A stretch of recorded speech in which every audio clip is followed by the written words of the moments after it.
భూప్రపంచం మీద ఏదో ఒక పేరు చెప్పి భూమిని కాంక్రీట్ జంగల్గా మార్చడమే ఈ యొక్క రావణ బ్రహ్మ అనే అసురుని యొక్క ప్రభుత్వ లక్ష్యము.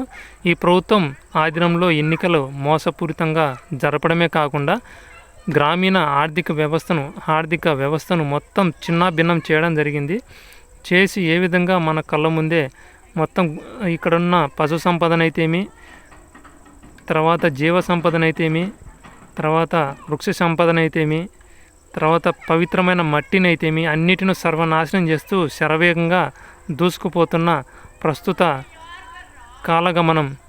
ఇటువంటి కాలగమనంలో ఉన్నటువంటి నాయకులు అంతర్జాతీయ తీవ్రవాదానికి పూర్తిగా మద్దతునిస్తూ ఇండియన్ ఆర్మీ మొదటి వరుసలో, తర్వాత స్థానిక పోలీసులు అత్యద్భుతంగా తమ యొక్క కుట్రలను అమలు చేయిస్తూ తమ ఆధిక్య అధికారాలను అమలు చేస్తూ ప్రస్తుతం ఈ యొక్క కాలగమనంలో ఏ విధంగా భూప్రపంచాన్ని సర్వనాశనం చేస్తున్నారో ప్రత్యక్షంగా మనము నిత్యం చూస్తున్న నిత్య సత్యం.